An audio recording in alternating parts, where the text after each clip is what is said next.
Hi, everyone. This is your chief investigative reporter, Sam Smink, and I have a story, a subject today that I think you're going to really be interested in. Have you ever wondered how to get public records from different agencies across Connecticut, or what you're even allowed to get? Well, that's what we're going to be talking about today. I'm going to bring in a very special guest, Russell Blair. He is with the FOIA Commission, and he's going to help us talk through all this. Russell, I guess the first thing, if you could help explain what the FOIA, the Freedom of Information Commission, is. Yeah, certainly. It's great to be here. I really appreciate you guys talking about this topic. I think it's so important. And the Freedom of Information Commission, really, our whole job is to try to help residents of the state find out what their government is doing. So Connecticut has a Freedom of Information law, and basically what it means is that government needs to have its meetings open to the public, and that people can make requests for government records. And I think the biggest thing I think people might be surprised about is just how much information out there is public information about, how school budgets are, being spent, information from police departments about investigations and arrests, information about land use applications, that new apartment building in your neighborhood, what is it going to look like? Where is the drainage going to go? All these questions and these things that are happening in our communities. The Freedom of Information Act and the Freedom of Information Commission are really there and designed to allow you to get that information, understand what your government is doing, whether it be state or local. And I think the really important part is that when you have that information, then you can participate in the process. You can go to public meetings, you can raise your concerns, you can talk to the media about issues in your community, and you'll have those records and that knowledge to be able to help support your arguments. Yeah, and I think it's what you're saying about the fact that this isn't records and freedom of information isn't just for the media; it's for the public. I mean, if you're a parent and you're hearing something at a board of education meeting you don't like, and you want to know more about it, you have the right to access those records. Yeah, I think that's something that's so important. And I think oftentimes people think of FOI as, it's for the media or for its attorneys, or they think that this is something that is really difficult and, you have to go to law school and I would never be able to know how to do it.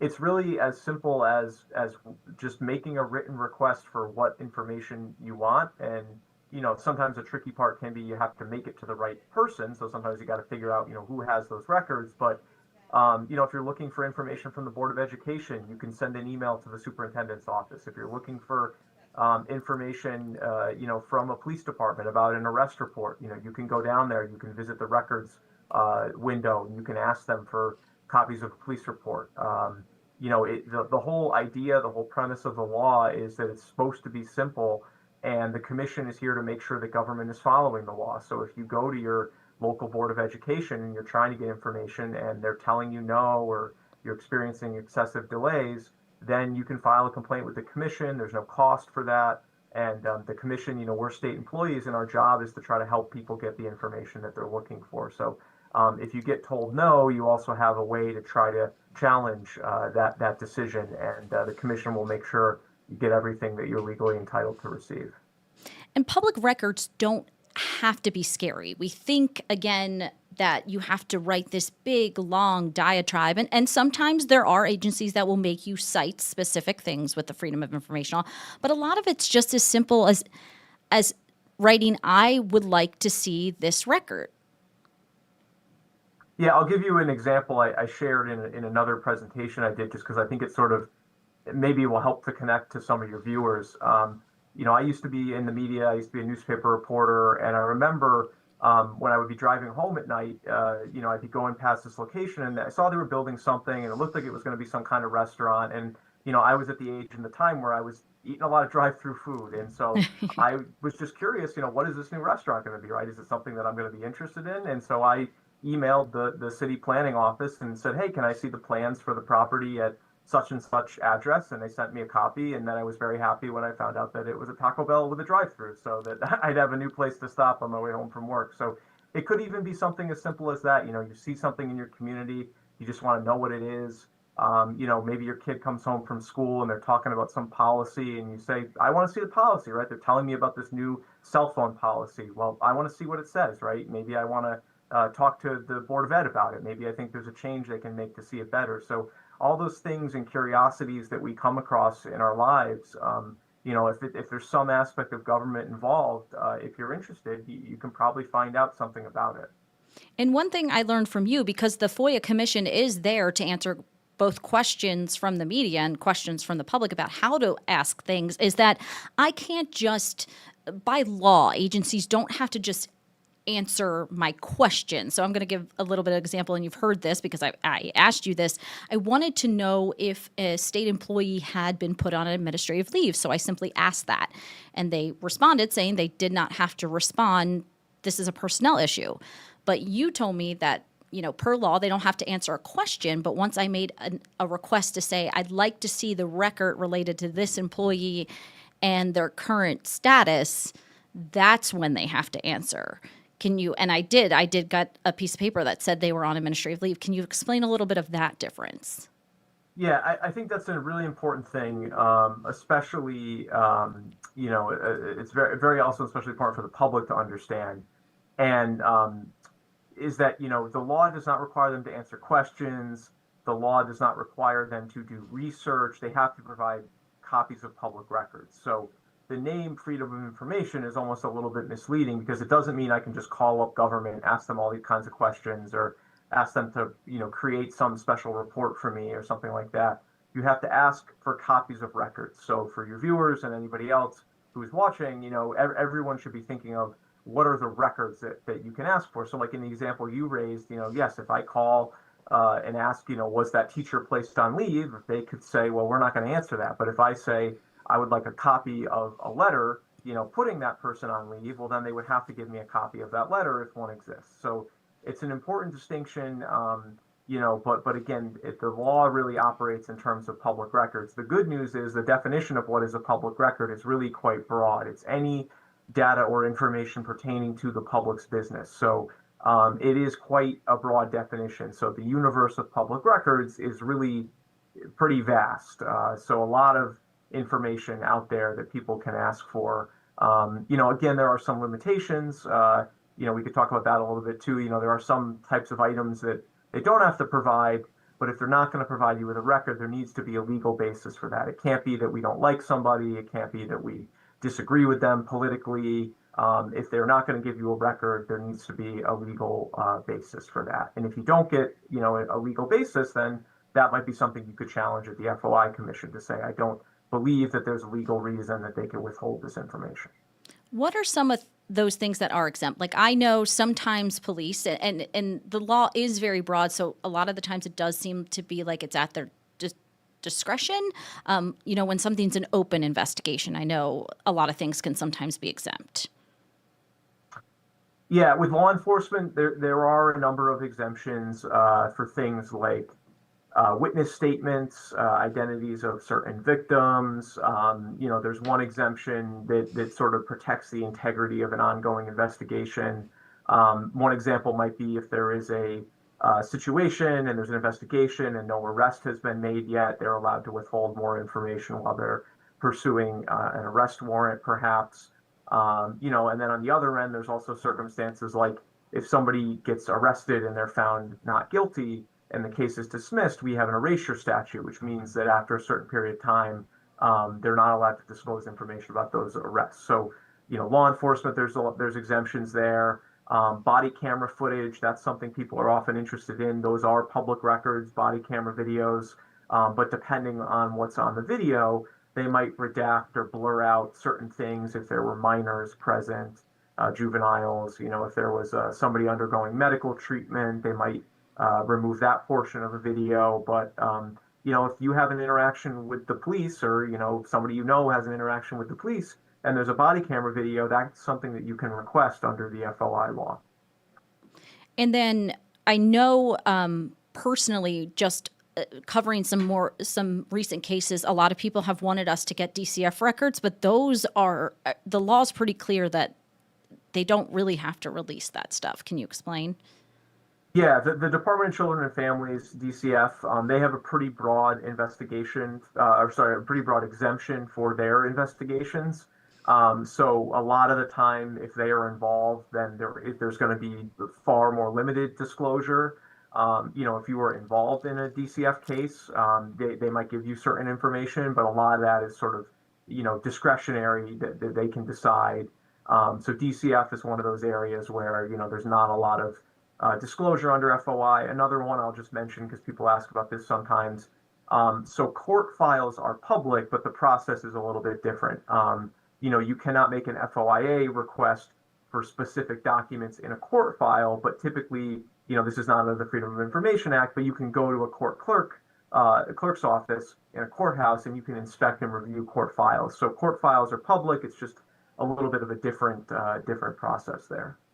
And then what about personnel records? You and I both do a lot of work with the Connecticut Foundation for Open Government, which is an agency that, tries to educate the public and educate lawmakers and agencies about what is and isn't available. So what about personnel records? Because I actually get a lot of questions from viewers about that.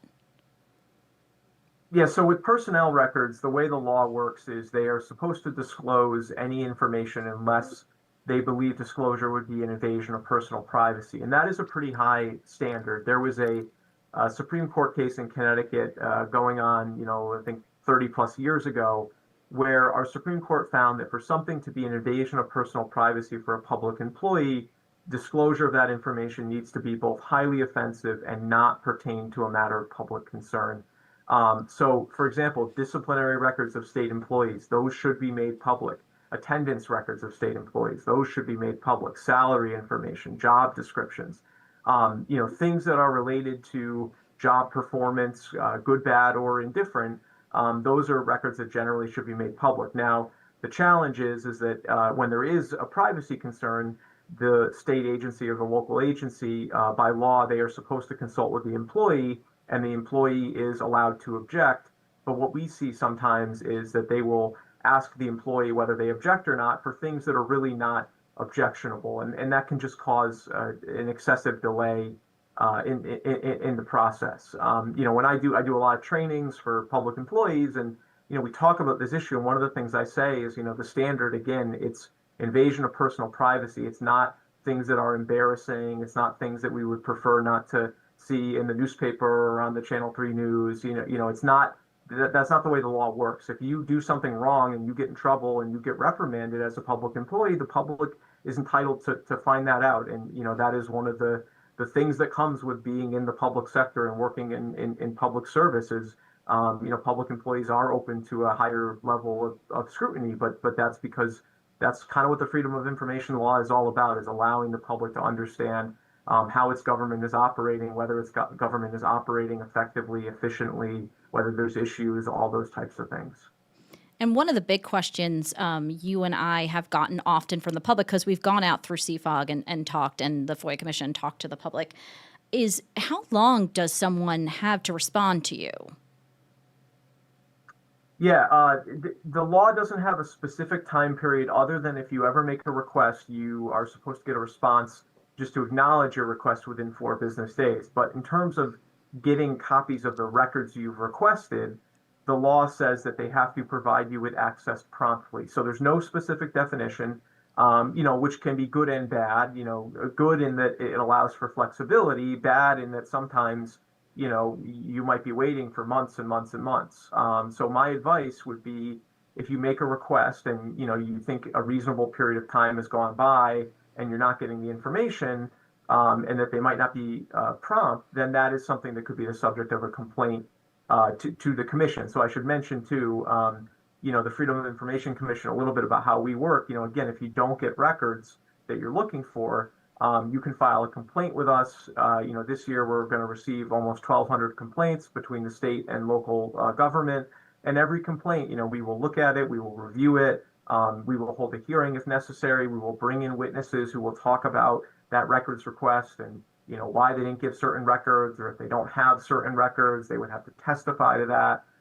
So it's a great process. And again, if you're experiencing excessive delays, sometimes filing a complaint can help to speed that up, because the commission might order them to produce records within a certain period. We might say they've got to give you anything outstanding within 30 days. If you don't file a complaint with the commission, then they're supposed to be prompt, but if they're not, things could drag on and on and on. But the process with the commission, it bears warning that, that can take a decent amount of time too. But, if you're not getting answers to your questions, you need some help sometimes. Yeah, definitely. The commission process is involved. It can take a while. And, the longest it can take is we have to complete every case within a year of when it's filed.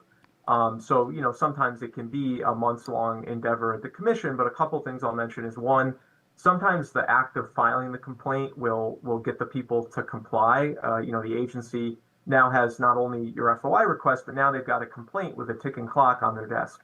And so that's an incentive sometimes for people to deal with these matters and try to resolve them so they don't have to go to a hearing and all that.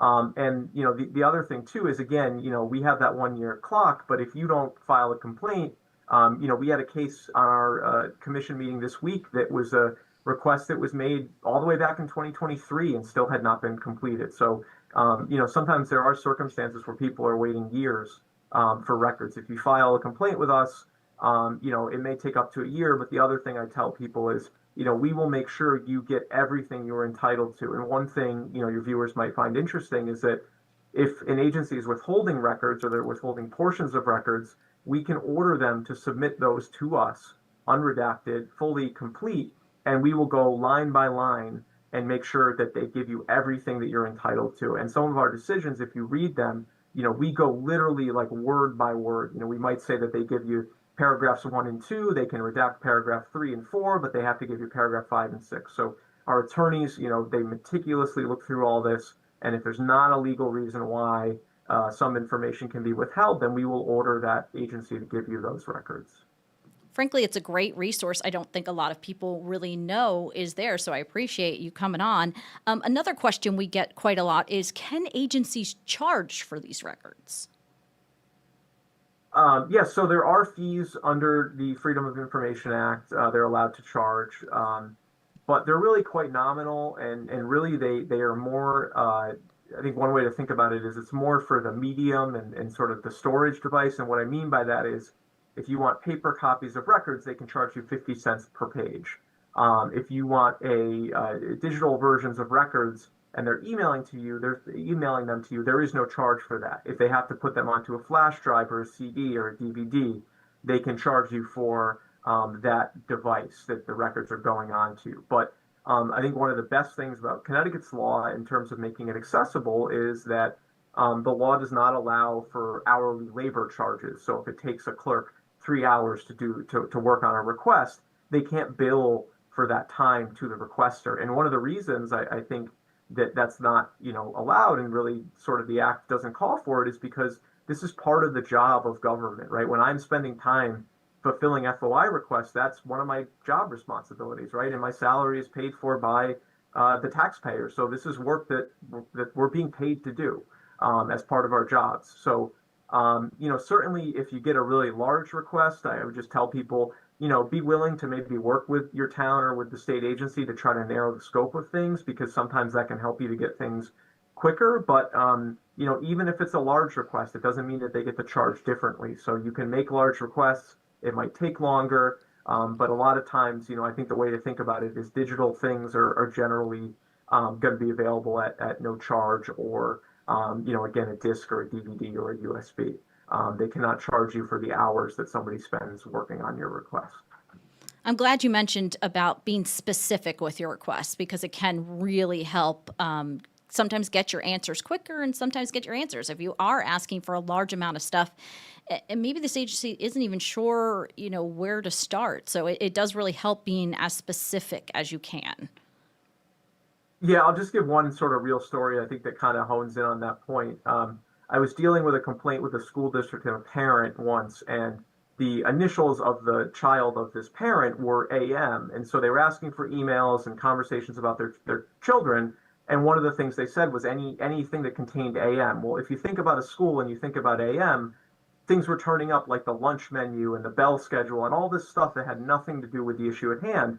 And so, through communication, they were able to work together with the parent and figure out some search terms and figure out, whose emails were they most interested in. And so they worked together to narrow the scope and make it something that was doable and achievable. And the person was happy with what they got. And so they were able to withdraw the complaint. So I think a lot of times, especially I feel like in 2025, everything is online and we're in the digital age. And I know we're doing this on Zoom, but I think sometimes picking up the phone, meeting with somebody, those can make things go a lot more smoothly. Before you make an FOI request, you could always call the agency and say, hey, I'm trying to find this out. Where do you think I should go? What types of records should I be asking for?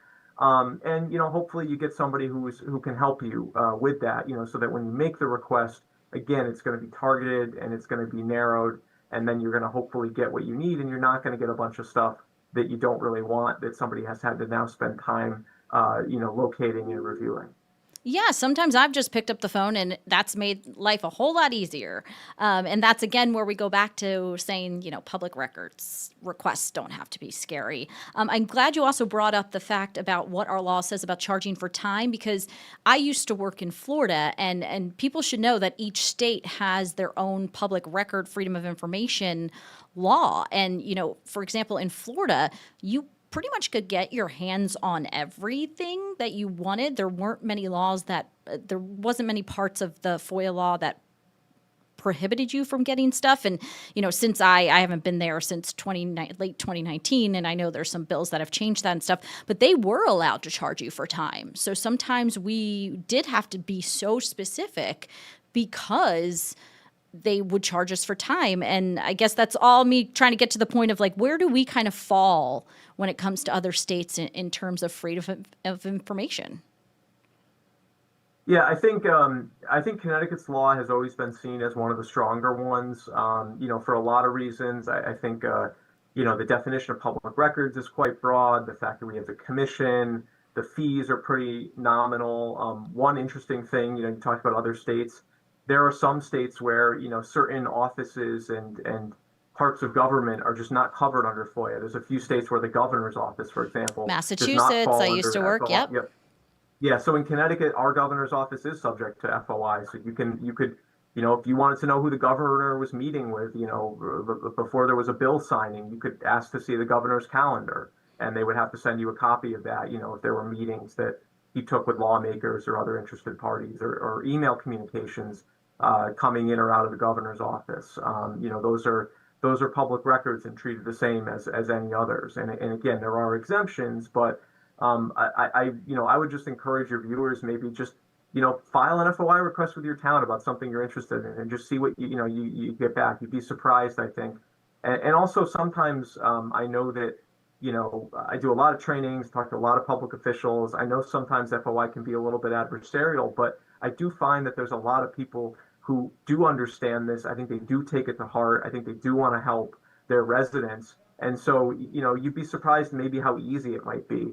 You could send an email and you might get what you need that same day sometimes, depending on the town, or you can walk into your town hall and go to your town clerk and ask them, hey, can you help me out with something? I think there's a lot of people who, as long as you're polite and you understand, people are busy and that sort of thing, and you might not get it immediately, but, I think you should try it, and you'd be surprised at just what you can find out. And I know Connecticut is pretty good in terms of the actual freedom of information, but we're still seeing in the legislature, bills that are coming through every session where they're kind of trying to close some of those holes. I don't know if you can talk a little bit about that. Yeah, I think, I don't know if it was this past session or 2 sessions ago, there was one time when our executive director, I thought, had a really kind of good sort of analogy. She called it sort of like death by a thousand cuts. And I think that's the issue that we're up against every year with the Freedom of Information Act, is that I think most people in principle, they support the idea and government transparency. But what we always see happening is there'll be some incident, there's some situation that arises in one corner of state government, and then sometimes the solution or the proposed solution is some sort of piece of legislation. So, for example, higher education, there's been a bill the last few sessions that would exempt any information pertaining to teaching and research at state universities, making that all exempt under the Freedom of Information Act. Now, What we have heard from the proponents of this is that they're concerned about professors who are doing research in certain areas, including like climate change or gun control, and that they might receive threats and that sort of thing. And so, I can certainly understand that situation. The commission's position has been that, there are existing exemptions in the law, there are other mechanisms, there are ways to go about this rather than saying, we're going to have a broad exemption for all records related to university research. And, somebody might say, well, why is it important that we have records about university research public? Well, there was a story, I believe, last year and probably on Channel 3 where there was a professor at the University of Connecticut who ended up getting arrested because she was supposedly doing research in Florida at Disney World, and they found out that some of these expenses, were not really pertaining to legitimate research activities. So, there's a perfect example of why, there might need to be some visibility into research and having accountability for people who are getting public money to conduct research, and what are they doing and where are they going and how is that money being spent. So, I'm always wary of when there's a situation that happens and then people think the solution is to limit access to information. In another area, we know that there have been a lot of claims of voter fraud or people not being registered properly, and there's a lot of people out there who have questions about how elections are run. And then sometimes we see proposals that would limit access to voter information. And I feel strongly that, the best way to say our elections are being run correctly and that there's integrity in the process is to allow for transparency, because then, if people want to find out who voted, they can, get the list of people who voted. Voter lists are public records. So, I think having more transparency, I think, does help to make people feel more, the government is more trustworthy. I think when you start to limit access, I think people start to get concerned. And, even if there's a legitimate reason, I think our position is always, well, how do we work within the existing law? And perhaps there's a way to address this without, restricting access to information further. Well, Russell, I just want to thank you so much. And in wrapping this up, can you kind of tell people where they may be able to reach you in the commission? Yeah, our email address is very simple. It's foi@ct.gov. So if you have any questions, you're trying to file a request, you're looking for anything, please email us. I really feel like it's my job to try to be as responsive as I can. So, if you want to email me, if you want to call us, our phone number's on our website. Please reach out, and also, again, I do a lot of trainings and presentations. So, if you feel like your elected leaders in your town might be interested in doing a training, they could contact me as well. I think the biggest thing, like you said early on at the start, is just letting people know that this law is available to them. You don't have to be a journalist, you don't have to be an attorney, and letting them know that the commission is here to help. Our goal is to try to help people get the information that they need. And I really strongly feel that we do a good job at that. We're a small agency, but we really work very hard. And I know we all think this is really important, and we want people to be able to understand what their government is doing. And you and I met through the Connecticut Foundation for Open Government. We have that resource. We also have the CCFOI, that's a Connecticut Freedom of Information Commission. They help, those battles against public records in the legislature. So I just want to thank you again for your time. You are truly an expert at the Freedom of Information law, something that we're celebrating 50 years on. So it's good. And thank you so much again. And viewers, please feel free to ask me questions, ask Russell questions. He just volunteered. So thank you again for your time. Thanks, Sam. All right. Have a good day. All right. Take care.